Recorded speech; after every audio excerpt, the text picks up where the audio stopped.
Thank you అండి.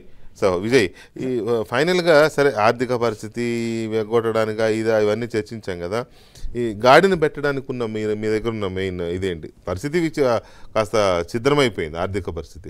గాడిని పెట్టడానికి చంద్రబాబు నాయుడు గారు కూటమి ప్రభుత్వం ఏం పాలసీలు తీసుకునే అవకాశం ఉంది? బ్రీఫ్గా ప్లీజ్. వెంకటకృష్ణ, ఇప్పుడు మనకు రాష్ట్ర సొంత ఆదాయం నెలకు 8,000 కోట్లు ఉంది ఈయన దీంట్లో. మనం ఇప్పుడు మేము చెప్పిన సూపర్ 6 కావచ్చు, రకరకాలు ఇవంతా దీన్ని దాచుకోయేది ఏం లేదు. ఖచ్చితంగా మనం కనీసం 10 నుంచి 11,000 కోట్లు అంటే ఒక 3,000 జీతాలు 400,000 కోట్లు, 300 కోట్లు ఇది దాన్ని ఏమంటారు పెన్షన్లు, 12,000 కోట్లు వడ్డీలు ప్లస్ ఇది గ్రాంట్లు మన షేరు కొంత వస్తాయి.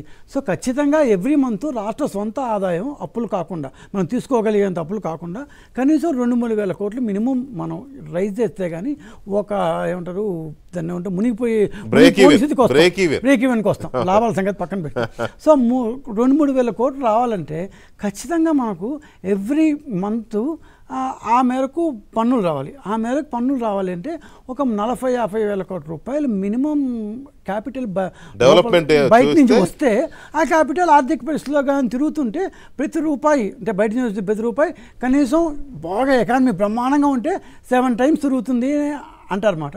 కనీసం 3 సార్లు తిరిగితే ప్రతి రూపాయికి 20-25 పైసే బ్యాక్ వస్తుంది గవర్నమెంట్ పన్నుల ద్వారా. 1 లీటర్ పెట్రోల్ పోసుకోనుకో దాదాపు 20 పైసే వస్తుంది. సో ఇట్లా మనం ఎంత డబ్బుల్ని పెట్టుబడి రూపంలో లోపల నుంచి బయట నుంచి లోపలికి తీసుకురాగలము. ఇప్పుడు 15,000 crores అన్నారు, అప్పు గ్రాంట్ సంగతి పక్కన పెడితే 15,000 crores ఒక నెలలో వచ్చిందంటే ఎవ్రీ మంత్ దాదాపు 2,000 కోట్లు వస్తున్నట్లు లెక్క. దాని 1,500 crores 1,500 crores-కి అరౌండ్ 25% వేసుకుంటే బ్యాక్ వస్తుంది.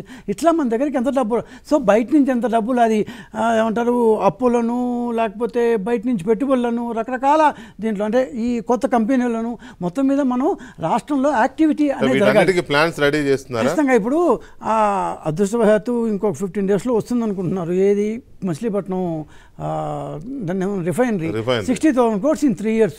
సో 20,000 crores అంటే ఎవ్రీ మంత్ కనీసం 1,500 crores వస్తుంది.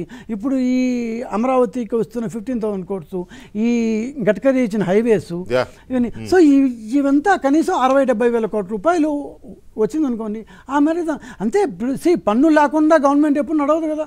సో పన్నులు ఉండాలి. సో ఇంత కష్టపడితే కానీ నడవదు. ఏదో చూమంత్రకాలి మాయమంత్రం చేస్తుంటే కాదు కదా. ప్రభుత్వం పూర్తిగా ఆదాయం పెంచుకునే దీని మీద ఆధారపడాలి.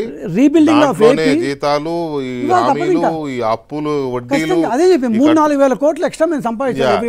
ఈ కట్టుకుంటూనే మళ్ళీ డెవలప్మెంట్ కి సంబంధించిన ప్రాజెక్ట్ సంబంధించిన రోడ్లు ఎంతవరకు మనం సాధించగలుగుతారో. Thank you very much Vijay Kumar గారు. గఫూర్ గారు thank you very much sir.